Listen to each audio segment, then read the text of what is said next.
I was thinking we'd start with introduction about yourself, your history, your background. Then you can maybe move on to where you are now, British Council, and maybe that will give the context for the audience around the type of organisation you're working for. So the size, it is a very large organisation, and the many facets that come into it. So multi-region, multi-department, multi-stakeholders, and that kind of thing. Yeah.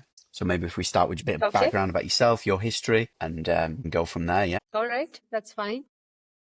I also tried to basically put together some points, which is primarily around how do you manage stakeholder relationships to justify marketing investment, because primarily that's what we discussed last time. So, what could be some key challenges, some fundamental tips? Yeah, nice. Yeah. So, I mean, obviously, I know you're at the British Council at the moment, but maybe it'd be good to if you introduce yourself for the audience and what your role is now. But then maybe if we start a bit further back and some of what have you done before the British Council before we get onto that. Absolutely. Well, as you know, my name is Uzma Mehtab.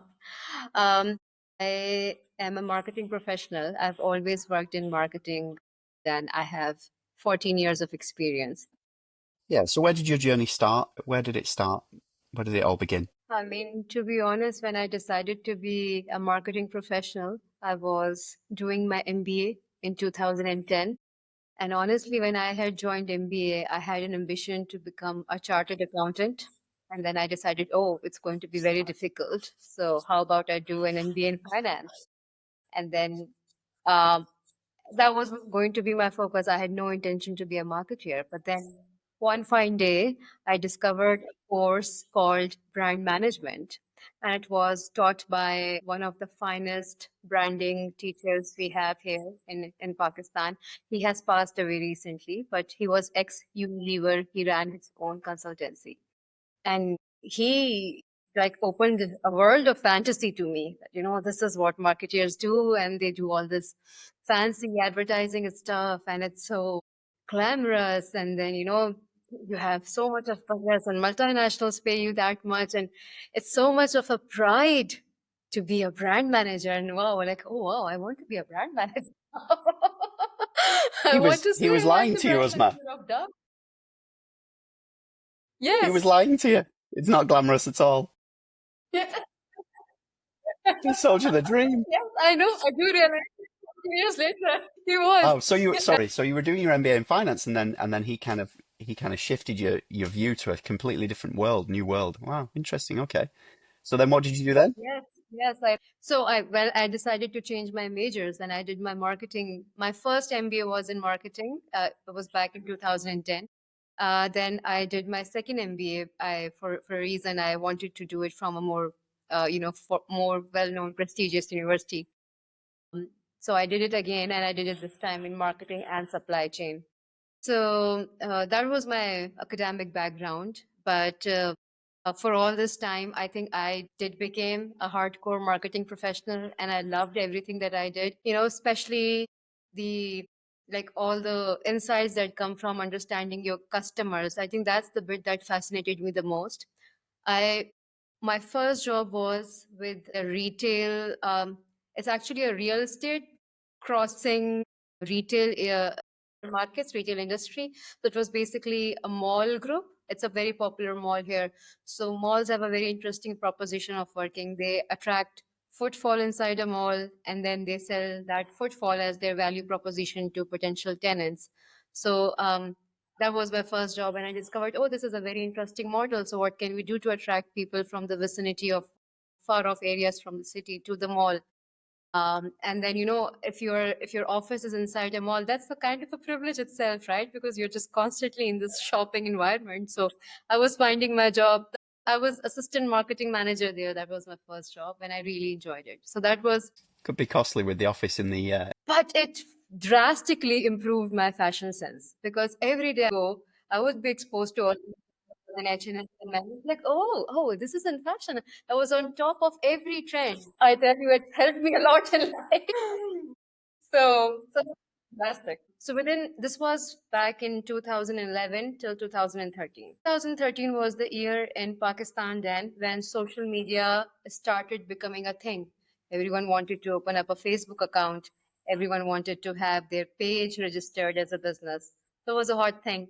And I was, I was a fresh graduate, fresh marketing professional, who was still trying to learn things. So I decided to open up my own social media agency back then. It was a very small setup of literally a bunch of freelancers I put together, and I started finding clients.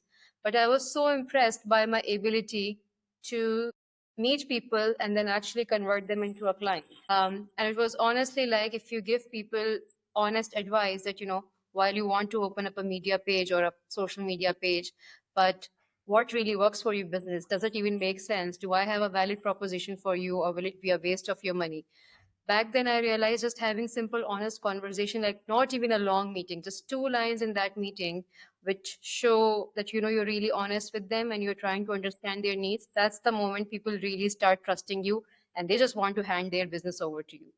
So, I mean, back then I was able to recruit 7 clients. All of them were like, small cafes, clothing shops, fast fashion kind of small retailers. And to be honest, I never positioned myself as a premium agency, which is a mistake I did. I positioned myself as a cost effective agency, which wasn't, I don't think it was a sustainable way to run a business. So, anyway, and for several other reasons, I wrapped up that business. Then I entered fashion industry, rather luxury goods, leather goods. So I joined this business called Hub Leather. There are only two major local players in Pakistan who produce uh, at retail front, who are known for their leather goods. So one of them was Hub Leather, and I worked there as assistant brand manager. Again, that was a job I really enjoyed because I could get into doing those fashion shows. Think about your brand persona. How do you convert that brand persona into costumes and model, and put up those sets that give that luxury feel to create that personification of who what kind of a lady would own a bag from this brand. I loved that work. And then in 2017, I got this job offer from the British Council, which was very different from anything else that might happen in other industries. It's a non-profit organization. It's a large matrix organization that currently operates in 100 plus countries. It has a very complex proposition to understand, which makes the job of a marketeer even more challenging. I would say any marketeer working at a British council does an equally challenging job as an FMCG marketeer does, honestly. Because while we are a non-profit organization, but we also have businesses which are non-profit but act like a commercial business, because we operate in very competitive markets like IELTS or English language teaching services. They operate in you have a lot of competitors, a lot of players there. So that's where marketing plays a very important role. So I joined British Council in 2017, and I'll be honest, my true professional journey of discovering how marketing is done the right way started there at British Council, because we used to have a large team of at least 500 plus marketeers back then across the globe, and there was wealth of experience and knowledge that you would just talk to people, you could interact with anyone sitting in the UK or UAE or any region, and people will tell you, oh, this is a project I have done, or here's a template that I have used, here's a document, here's a report that we did in so and so region, something that you could replicate. So it was a very enriching experience. And then from the role of marketing manager, I was promoted to head of marketing Pakistan for their IELTS portfolio, exams portfolio. And then COVID happened. So, like every organization, we decided to be very efficient, very professionalized, and everything that marketing does, because we just want to make sure marketing is positioned as the growth driver for the organization. So, we decided to centralize a lot of things. So then this role for creating a marketing operations team for the region of Asia Pacific, this concept came into play. And thankfully, for this position, and I was given this opportunity. So that's my current role, Dan. Just for the audience, who some may know of British Council, but some may not be fully aware of what they do. And I know there's different aspects to what they do, like you said there, but maybe give us, I think there's are there kind of 3 key areas of where they work, what they do. Maybe give a little bit of an introduction as to what those are so people understand. Absolutely. So, if I talk about the vision of British Council, it is to create trust and prosperity between the UK and the rest of the world. That's the core fundamental of this organization. That's why we exist. Now, how we do that? We basically create opportunities for different audiences in the areas of education, qualifications, or cultural exchange. So, on that front, we have three business units. One is exams, and I'm sure everyone has heard about IELTS.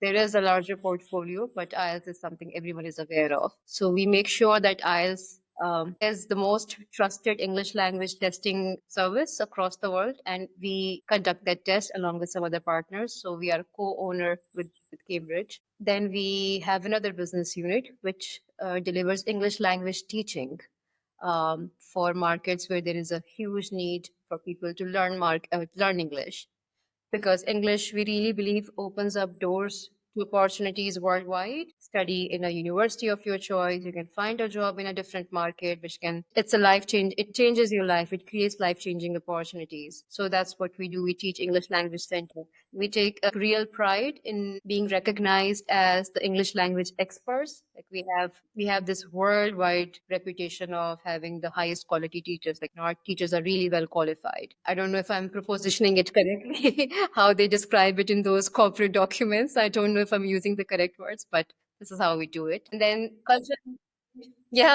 cultural engagement is basically around creating opportunities in the areas of arts, higher education, and English language for society. Like for example, there are government teachers. How can we help them learn English? How can we help them with classroom management? Or if there is an artist from the UK who could be invited to a different country, or artists from our countries can be sent out to UK with some grants or exposure or some project. So we create these opportunities, and the combination of everything we do basically helps create, a sense of trust that UK is aiming at. So yeah, that's what British Council does. It's a difficult proposition to explain, but yeah, that's how we are, large matrix organization doing a lot of.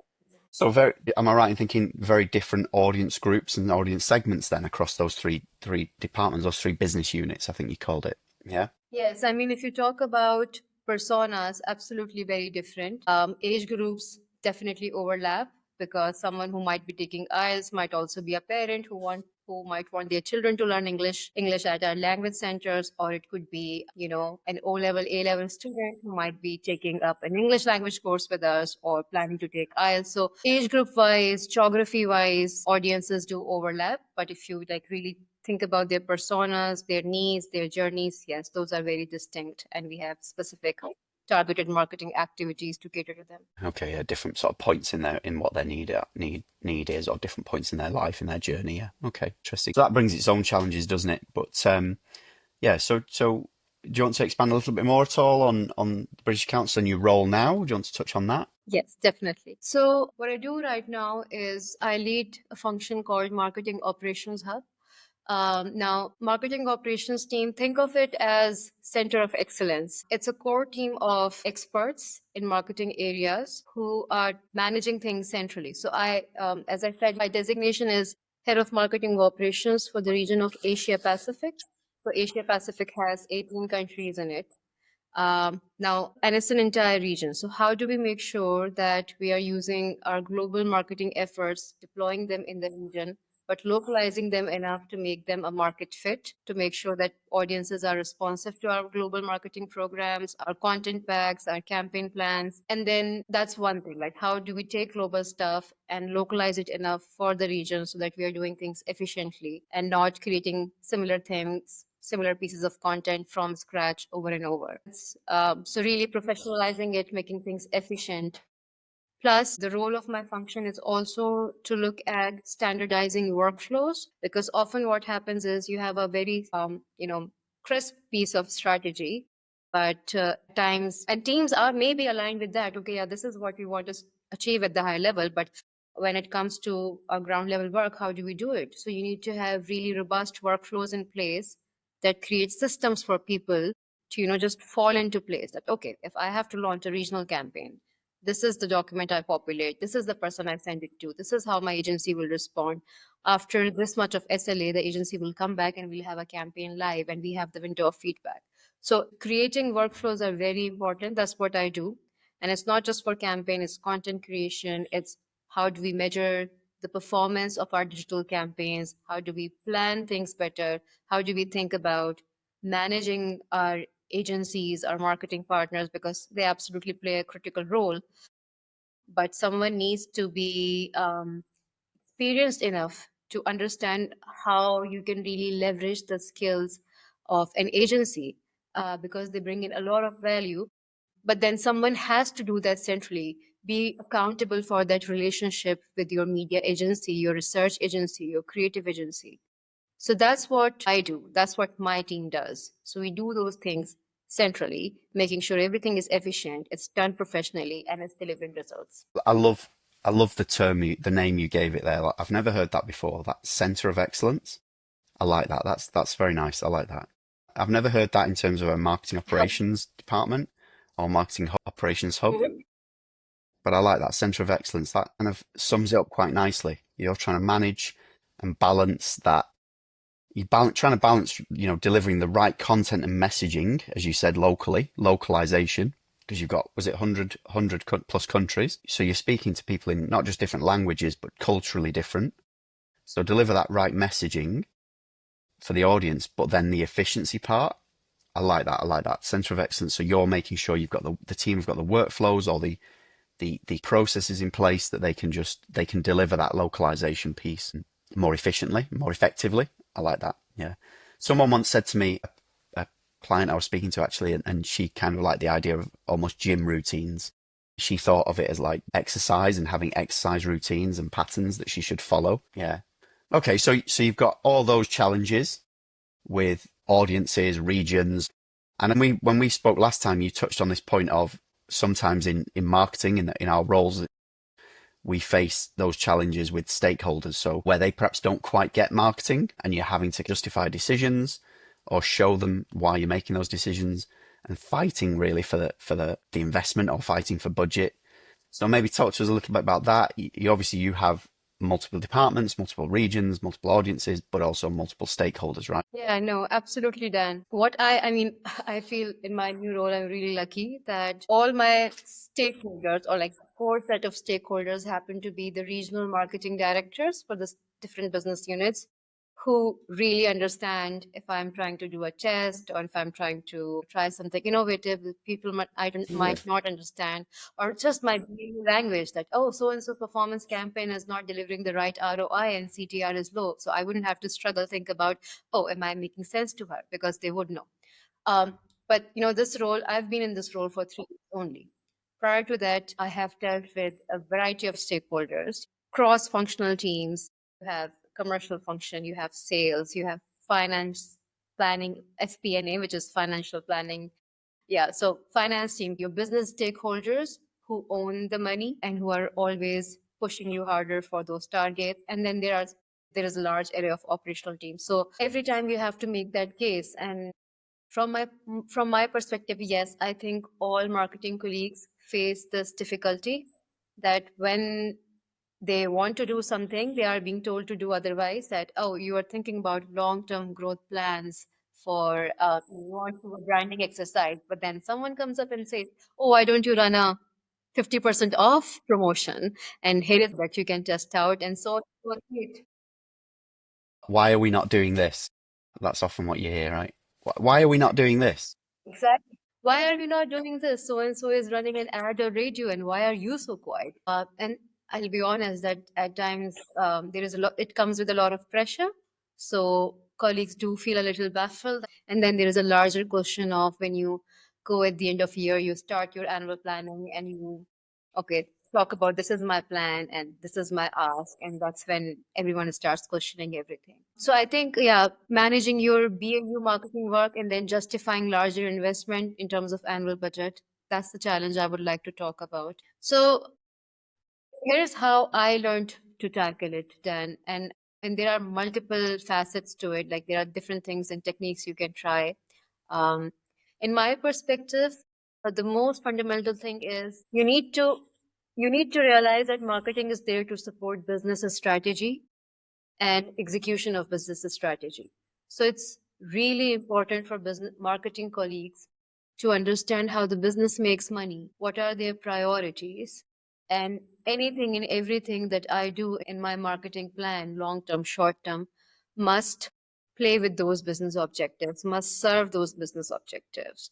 because then that makes a conversation really easy. And here I'm not even talking about the stakeholder management part. Here I'm just talking about the homework that we all need to do as marketeers. That if I'm questioned at the end of year, oh, we are not going to give you those 50,000 pounds.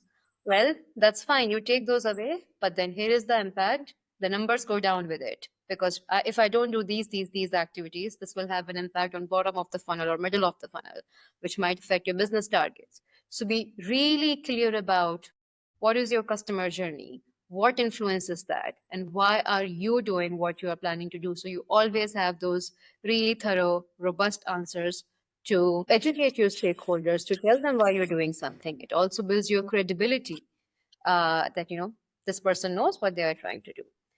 And then another aspect of it is one thing is, and yeah, sorry, go on, Dan. No, I was just going to say, I love that. So the commercial angle is really important, right? Correct me if I'm wrong, but what you're saying is having that commercial understanding and tying it back to business objectives. And we see this a lot with like some agencies where they focus on just like the metrics, like the easy metrics, like traffic maybe, or visitors to the site and things like that, but not tying it back to those business objectives. Like you could drive a lot of informational traffic, right, with blog content and things like that, but if that doesn't convert into business and if you're not tying it back to the business objectives, then what's the point, right?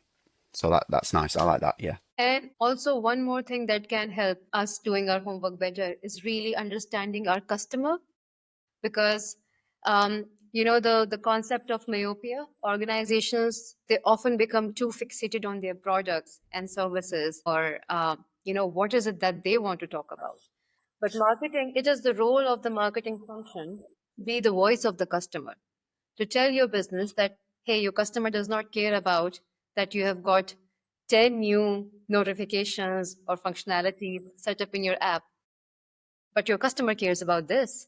Your customer cares about whether the payment was smooth, whether the product was delivered on time, whether the customer services person answered their questions. Maybe instead of doing a little tweak in your app, how about you take that money, invest it in your customer services? So that really is the role of of the marketing function, to understand the customer and then educate the business that if you do this, then your customer is going to respond favorably, and then that's how you make money.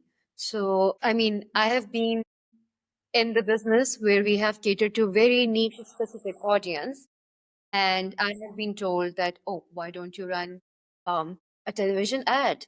And my go-to answer to them was like, it's a mass medium and your audience is niche. So there is no match. You'll be just wasting your money. Yeah. Rather take that money back from me. Don't give me that marketing budgets. Invest it in your operations. Improve your customer services. So that again, it's Focus. on us that how do we understand our customers really well, our customer journeys, and what really influences our customers, and then we take it back to the business and guide them and advise them. This naturally plays into stakeholder relationship management, but really it's not even, I've not even started on that, but I think it's the homework Yeah. that we all need to do as marketeers. Yeah. I mean, I'm when we spoke last time, I'm a big fan of this, understanding the customer, and that's whether it's marketing, sales, whatever it may be, just spending that time to listen and understand. And I think for me, the point you mentioned before about, people talking about their products or their services, like what they want to talk about and what they want to say, I think that is probably the biggest and most common thing I see across digital and companies I speak to, and probably the most difficult. Like most company or where they're struggling, what they're actually doing is saying what they do, what we do, not how we help the customer or what the customer gets out of our services, not relating it from their perspective. They relay the message of this is who we are, this is what we do, and that's how they, especially on websites, and that's probably the most common thing I see and come across, I've found. So really important point that I think. Yes, I agree. And if I may try to connect this with the point that I said, that we need to make allies within the business, instead of, going to them at the end of the year and saying, oh, this is my ask. And that's when everyone switches off. Oh, why are you asking for this much of money? So I think this is really when that journey begins. You have to, as a marketer, create an internal climate where people understand, how your customer behaves. So, and it actually has to be exchanged, I believe. Equally, us as marketers, we need to learn the language of business. We need to learn the language of finance, for example. Finance, I think, must be an ally with marketing. So, I mean, typically marketing seems to go hand in hand with sales because, you're always answerable for those quarterly figures and, what are your annuals. But sales is often, that short period focus, short term focus, because they have to hit those targets and they want to do those immediate things. But finance often has a long term view that, these are our 5 year long projections. Marketing also has to drive that long term growth. So it's very important that you learn the language of finance so that when in those budget haggling meetings, they are talking about P&Ls and cash flows and financial ratios. Marketing is not moved away. They instead contribute to the conversation. This is it. I think what I'm trying to say with finance or commercial teams, marketing's relationship should not be transactional, that when the event happens, when the quarterly meetings happens or the business review happens, only then we meet and talk. But it rather has to be, okay, so this is how you're doing your stuff, this is how I'm doing my stuff. If I, for example, look at the Google trends or the search volume trends, which is a very marketing specific thing, I don't think most people understand terminologies like this. But you educate them, you tell them that this is the useful piece of information which can help you project your sales forecasts. It can make your sales forecast accurate because this actually tells you potential demand. People are looking.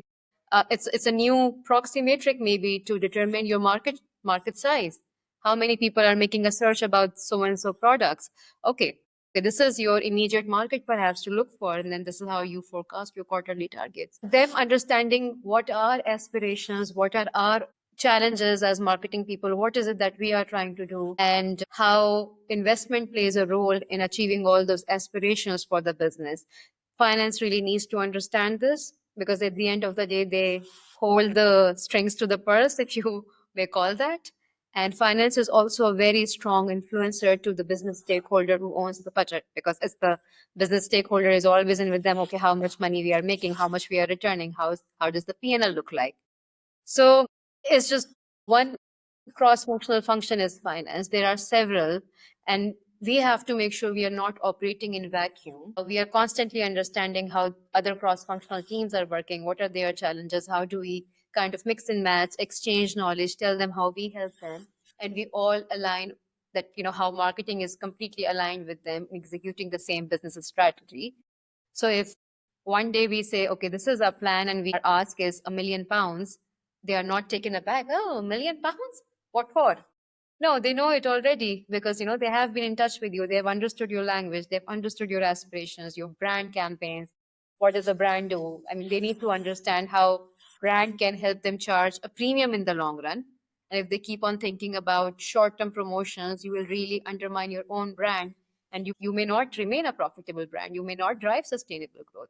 They won't learn it in one business review meeting. They'll learn it over a period of time. So we have to create that climate for ourselves to create that pre-buy-in before the time comes. So are you almost that same approach, when you're talking about understanding the customer, that key principle, you're kind of using that same principle then with your stakeholders, right? That understanding and almost treating your stakeholders as customers, right? Is that right? You're almost following that same principle to understand the stakeholders and then Yes. communicate to them, because marketing is communicating so you're communicating with them from their perspective and in a language that they understand, in things that mean something to them, because they care about different things to us, right? Or to you in your role. They'll have the things that are important to them. Is that a good summary? You're trying to follow that same principle? Yes, absolutely. Yes, correct. The principle is the same. Treat all of them as their potential customers, understand their needs, Yeah. anticipate their needs, and we offer them a solution which is mutually beneficial. It's classic Kotler's definition. It is, I think, it's Kotler's definition. And then, so one thing is, for example, so this is cross-functional collaboration, but at times you are also dealing with external stakeholders. Internal stakeholders at least understand your business. External stakeholders are a little far off. They may come from different backgrounds. and they might have a very strong say in what budget you get, what funding you get for a larger project, and a portion of that will turn into market budget, something like that.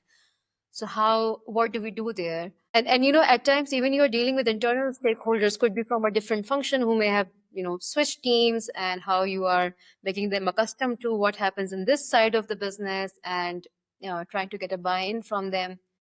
So I think, aside from understanding their needs, one thing that really works is using simple language in explaining our own concepts. And again, I think I talked about it, that we as marketeers like really fall in love with our ideas that, oh, this SEO optimization project is just going to turn the world around. It will do wonders. Oh God, we'll be shooting at 1,200,000% ROI or something. But what if the person doesn't understand any bit of it to whom you're trying to sell it? What to do then? So I think instead of going into that flowery language of marketing, understanding, crystallizing those, this is what we are going to do. This is the problem. This is where we are. And if I do this, it will get you this result in really simple words. And instead of just keeping things on a paper, I mean, we can put down things on paper and send those debriefs to external stakeholders. But I mean, even when I read my own debriefs, I'm like, wow, this is a lot to absorb.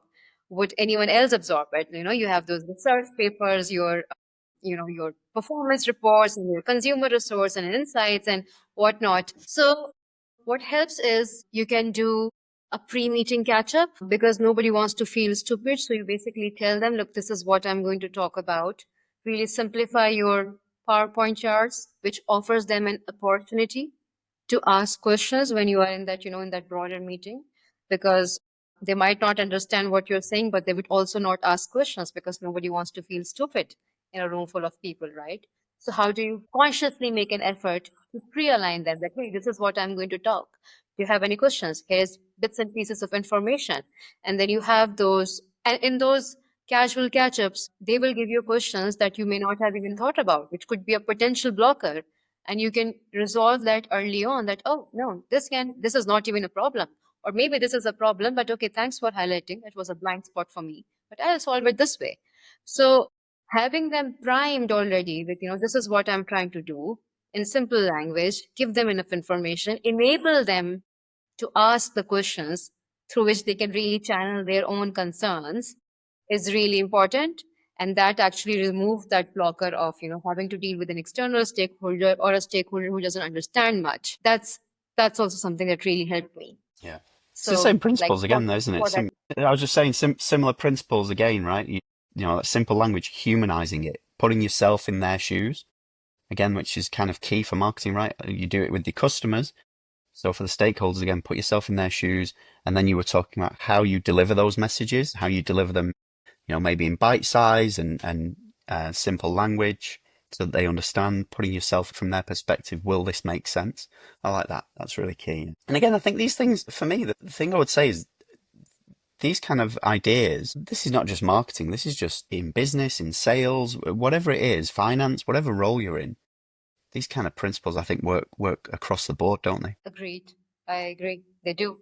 Your life easy if you can just take that time to invest in understanding who wants what in the business, what are their agendas, and how can I best align to them. Another piece of advice that was given by my line manager was, play the devil's advocate of your own plans, of your own proposals. So while you think about that, this is the most ideal plan in the world, what would the person who thinks it might be the worst plan in the world would think? What would they question? How would they challenge you? Anticipate those questions, write them down as potential problems, potential challenges, anticipate those, and then try to answer those. So that actually helped me prepare well to tackle a different conversation. That helped. Be your biggest critic. Yeah, I like that. That's yeah, self reflection. Yeah, yeah, nice. Yeah. And I think there's one more thing that there's. So how with digital marketing, everything has become measurable, which I believe has solved this problem, because now you can go to the business and say, okay, if you give me 100,000 pounds, I'll be able to drive conversions worth 200,000 pounds. So this is like, two times of your ROI, your ROS, whatever you want to call it. But I think this has also a bit of it has added to the problem that it's easier to justify work which is measurable, but how do you justify work which is not measurable but equally important, such as brand growth, brand perception building? I've always noticed this. Literally, if you think about business, I think marketing has two fundamental areas to focus. One is your long-term brand growth, which drives that sustainable growth for business. You continue to earn money, you remain in the market, are you're staying relevant in the long run. And the other is short run, which is your performance marketing, your sales targets, your enablement, your leads journeys, that you have to hit those targets through your performance campaigns. So I've realized that justifying investments of performance campaigns has become much easier. And then, at times, and it also makes us a little myopic or short-sighted that if I invest all of my marketing budget on my bottom of funnel, wow, here it goes. Nothing difficult. I can get all that money. Life is easy. But then there's a bit of a danger here, because if you're just constantly burning cash to get sales, that's not sustainable. You don't want to constantly do that. Like, you don't want to constantly pay to acquire customers, to have customer acquisition.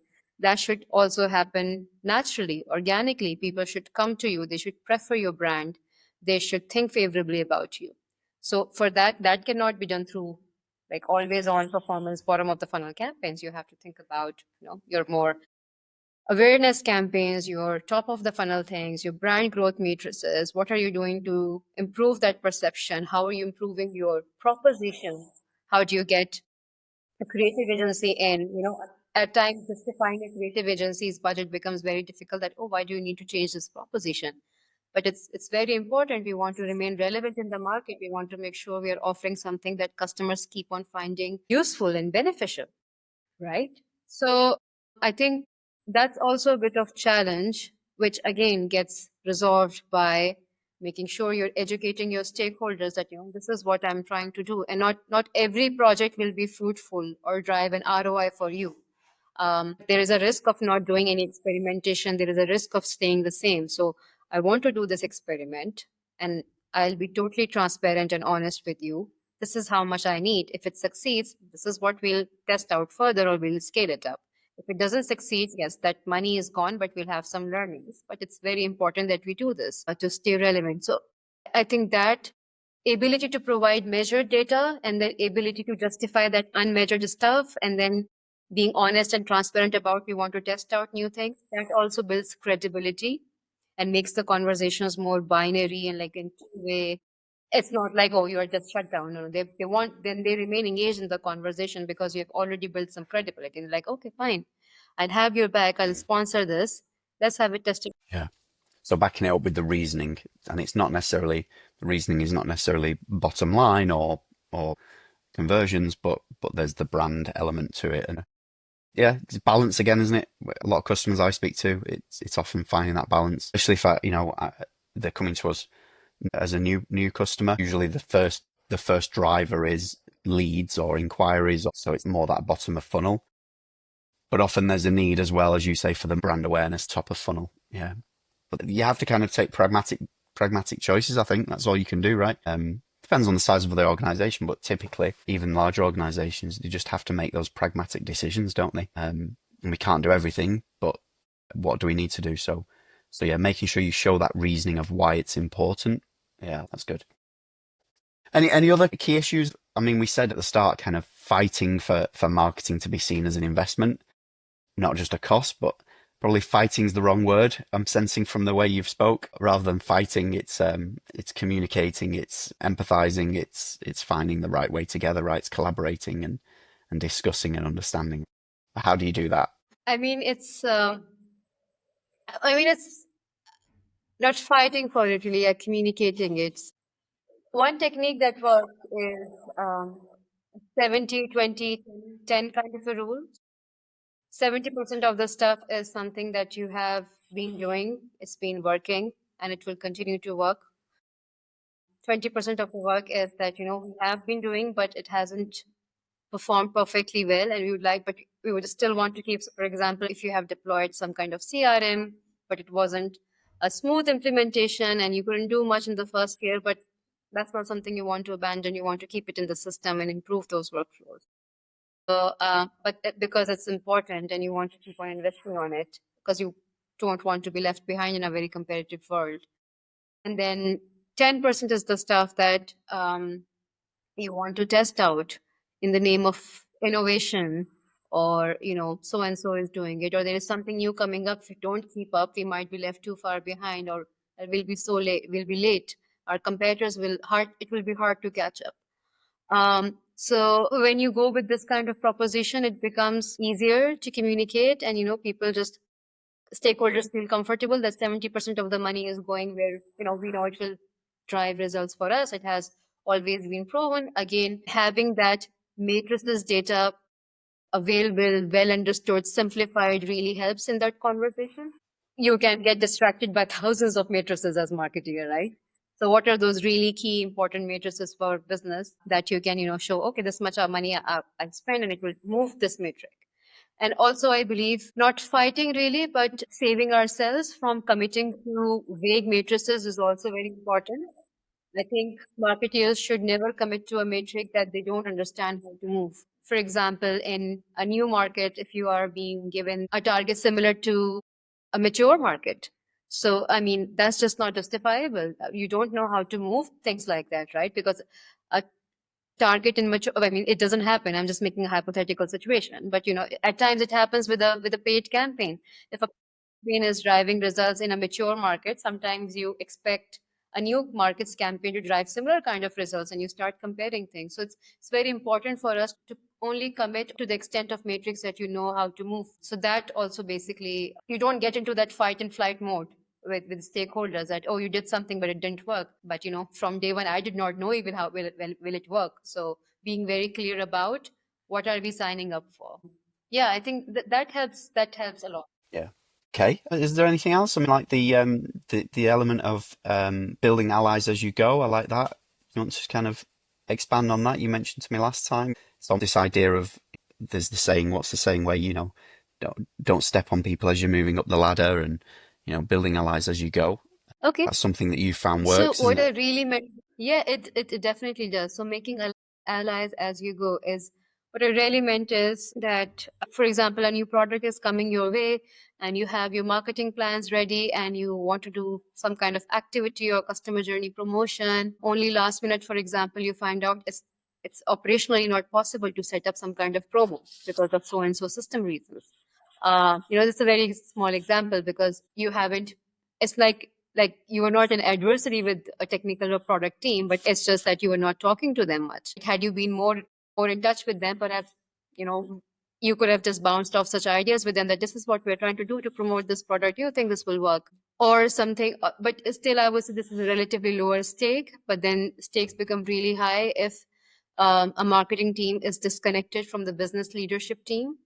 And then that's when a really tensed relationship kind of creates that business stakeholder who owns the budget, who is supposed to approve marketing plans, really doesn't understand how marketing works or what marketing is even doing. And then they often don't have time to come and attend your weekly marketing meetings, your planning calls, your agency briefing sessions, and they won't, right? It's not the right platform to them for to be invited anyway. So it's again our responsibility to start talking to them, put in your weekly, monthly catch ups with them, apprise them that, okay, this is what we are doing. Does it align with your objectives? And then business leader will give you some kind of insight that, hey, this is not even my priority anymore because so and so market is struggling so hard with its P&L that I have to take out some budget from marketing and return it to the business to meet the target, which is a completely different channel, which marketing might be thinking in their own weekly calls that, hey, let's launch this campaign. So, and I've experienced many such things. There was a very interesting time, Dan, when we recovered from COVID. Everyone was trying to resume their business. And we as marketers thought, oh, that, because our business was kind of on a halt, everyone's business was on halt. So how about we run a very aggressive promotion campaign? We had created all our justifications that we need to spend this much of money and it's well justified and it's a heavy promo, but at least this is how customers will stay with us because there has been a gap. We have not never conducted anything. And wow, it was like such an invigorating marketing meeting. I was so energized after that I'm really excited for this campaign. Then we invited our operations director. This is what we are trying to do, and can you give us enough money? And they said, yeah, hold on.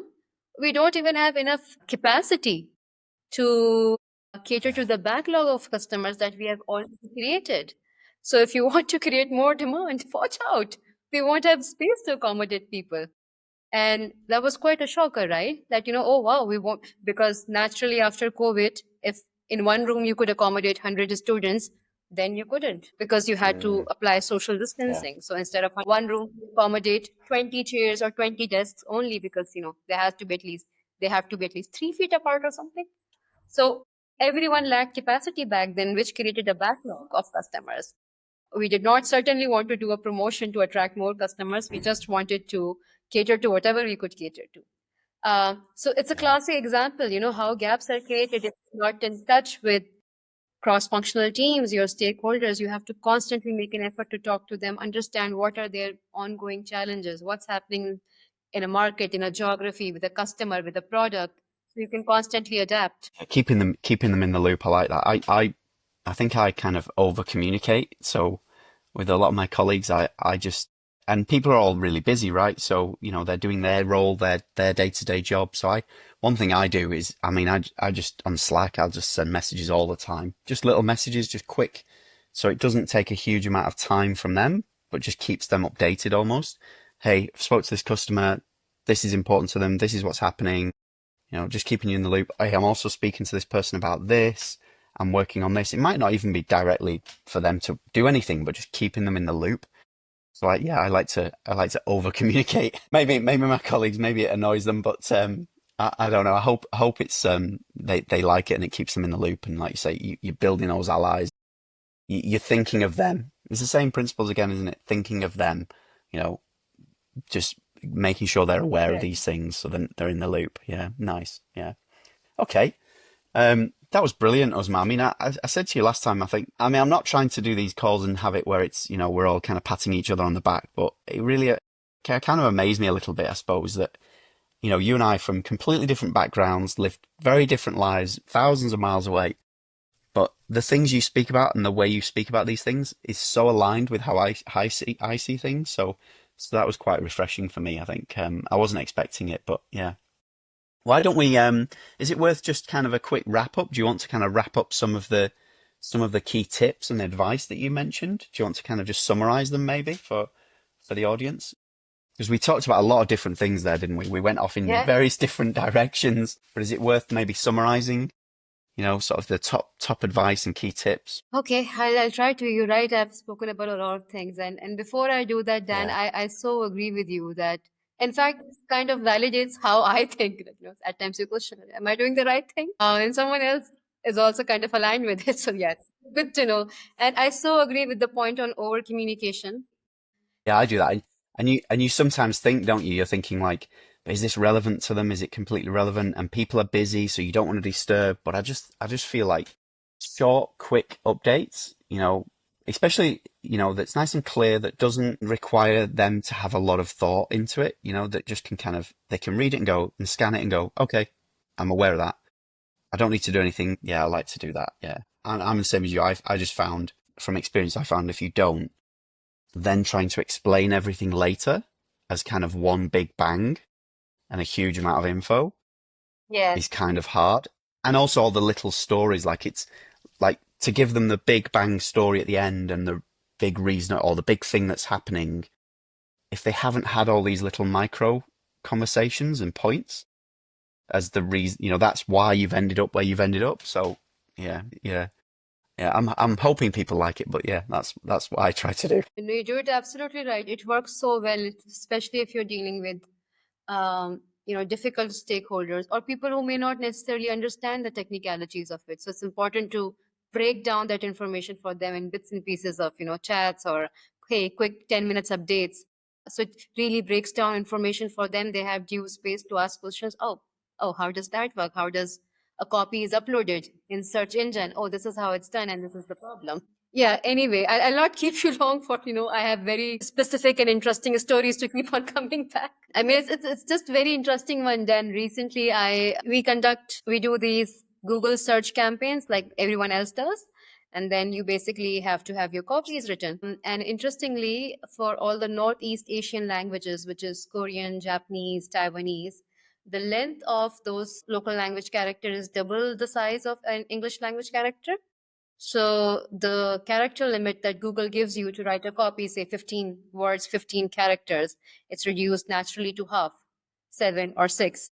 And when I was doing this copywriting project, it was such a big project. It was like, oh, such a big shock to me. But oh, it's because of the character length that, we'll have to really have 2 words, 3 words in Japanese or Korean instead of a whole sentence that you would naturally say in otherwise any English language copy search campaign. So then again, I decided to keep my stakeholder informed about all these tiny bits that, they don't come Yeah. back and say, oh, why are my copies so short? They're not getting anything. Hey, there's a reason behind it, which is very technical. Yeah, these little hurdles that you hit as you go along the journey. Yeah, nice. Yeah. Okay, so do you want to try and summarize Okay. some of the points you've gone through? Yes, absolutely. And I'll try my best to do it. So, in a summary, it's very important for marketers to be fully aware of their own customer journeys, their customer pain points, and then being able to translate it into simpler language and communicate it internally to the business stakeholders. So they are aligned that why marketing is trying to do something, what's the reason behind it, how will they influence customers, and then how will it in return benefit the business. This helps us bring multiple stakeholders on the same page. Of course, you'll have to adjust your communication styles and then alter the amount of information you will give them, but then start bringing them on the same page from beginning instead of waiting for that half-year business review when you have, or the annual plan when you have your marketing budget ask, because then it doesn't, otherwise it goes to them as a piece of shock that, oh, why are you suddenly asking for this much of money? So again, having understanding your customers pain points, how can you influence them, what matrices will you use that will truly contribute to the business strategy and align with your stakeholders objectives, communicating those to your stakeholders frequently, early from the earlier stages, not waiting till the end to happen. I think that, in summary, helps us justify our investments, helps us justify the value we bring as marketing team. That we are the driver, we are the driver of growth, and not a cost. And then there are always small things that you can do to build your credibility, which is being sure of what matrices you are measuring, how you're communicating the impact, what are the new innovation or pilots you're doing, and what result is it going to bring, how it is relevant, justifying the importance of some fundamental marketing concepts to cross-functional colleagues like finance or business stakeholders or external parties, and giving them due opportunity to understand what you're trying to say so they can actually ask you the right questions, have their concerns addressed, and they're not always in doubt that, I don't understand what this person is saying and should I even give a go ahead. So, understanding what you're doing, being able to communicate what you're doing, why you're doing it, what is the impact of it, and then communicating it time and again. I think that's the key of how you deliver good business results with good relationships. Yeah. Is it almost as a summary? Is it almost like, again, those key principles you've talked about? They seem to me and they feel to me like they're almost just, like principles of just trying to be a good person. Like thinking about the other person you're dealing with, whether it's stakeholder or customer. Do you know what I mean? It's like just trying to put myself in their shoes. How would they want to be updated? How would they want to receive this information? How can I make it easy for them? How would I want to receive it, right? How would I want to, them to explain it to me? How would I want it's almost like just on a human level, isn't it? Like just following good practice, like thoughtful, being, communication is kind of a key part of it, right? But communicating, in a helpful way, in a respectful way that they'll understand, thinking about them, thinking about the other person, the stakeholders. Yes, understanding their needs, anticipating their needs, Yeah. and trying to solve their problem. Agreed, absolutely. What we do for customers, like you said, that's how you would like to treat your customers, the same way you want to almost treat like every other important person in your life because they have some kind of stake. Yeah. Exactly. Yeah. I think it's a nice way of kind of putting it, isn't it? Like how would you treat, you know, if they were family, if they were loved ones, how would you want them to be treated? Almost. And then the business principles, the Yep, business approaches absolutely. come into it, but if you boil it down, it kind of feels like it's that, right? Yes, yes, absolutely. And you know how you always adjust your way of communication, your tone, your style of how you talk based on the other person's interpersonal skills. So sometimes you adjust, sometimes you oversimplify, sometimes you keep things complicated, sometimes you're abrupt, sometimes you're like you really take a sandwiched approach. I mean, you adjust your ways of communication based on people's behavior, their own styles, right? Yeah, I mean, that naturally comes into play when you're managing stakeholders. You have to adjust your way of communication to their styles. It's interesting. Us doing some self-reflection. I think it's where I sometimes the struggle for me, is that I try to follow that. I don't always succeed, of course. I'm sure there's people out there who will say I was an absolute horrible person to them maybe and didn't do what I'm saying, but I try to do that, and that's the kind of in my mind what I'm always working to be better at. But then I get frustrated, so I certainly think friends and loved ones will say if they need anything, they know they can come to me and I'll help. Probably too, I'll say yes when I don't even have time, but that's what they'll say about me. I think I would certainly hope so. But then where I struggle is then I kind of have high expectations from other people. So when I ask for help or if I ask for support, if they don't if they don't try or if they give you short shrift and they don't give you that effort, and that's where I kind of struggle, where I see them not thinking how can I help you and being almost selfish, then that's where I struggle. I get frustrated by, yeah. But yeah, something for me to work on. Yeah, I agree. I experienced the same. I so agree with you. And I think people don't, it's not everyone's forte is to really um, think like that or be like show some empathy or think about that, oh, this person helped me and I should, maybe behave the same way at least, if not really help them. I don't think everyone thinks like that. And I don't think it's in everyone's capability or capacity either. The way we can really keep our emotions regulated is just not to expect anything from anyone. And Yeah, if we are doing yeah, something good, it's just because we are a good person or we are doing our job. yeah. So yeah, I don't think we should have expectation from anyone. I agree. I struggle to. I try and always be understanding and, like you say, not expect. But I suppose where it frustrates me is where I can see or I can tell they're not like I don't get. I said before, I don't get it right. I make mistakes, but I'm always trying to do that. I'm always trying to take that approach, think about the other person and what this means to them and how they'll receive it or how it will affect their time or and try and be conscious of their needs. But I don't always get it right. But at least I'm trying to do that. And sometimes I feel when I can tell that other people are not even bothered, that's where I get frustrated. Like they're not even trying. Like I don't expect people to be perfect. I'm not perfect, so I don't expect that. But where I can see they're not even trying, that kind of that's where I have a little bit of frustration. I tend to just veer away from those people, which is probably not the right approach again. But I tend to just go, Yeah. you're not my cup of tea. Yeah, which sometimes isn't always possible in business. But No, that's right. anyway, It's not possible in business. I wish it was. It's not. You have to yeah. live with those people in business. Sometimes you have to find a way, right, to work with them, even if. But yeah, I tend to gravitate away Yeah, from yeah, certain people like absolutely. that. Yeah, my stubbornness sometimes. In fact, I'll find another way. I'll find another route where I don't need them. But yeah, probably not the best advice, that last piece, but I might cut that out. But anyway, that was brilliant, Uzma. Thank you for your time. We've gone over. I know, conscious we've gone over, but so I'll let you get back to your busy day. But thank you for your time. No, thank you so much for having me, Dan. I enjoyed this content so much. Thank you so much. Really loved it.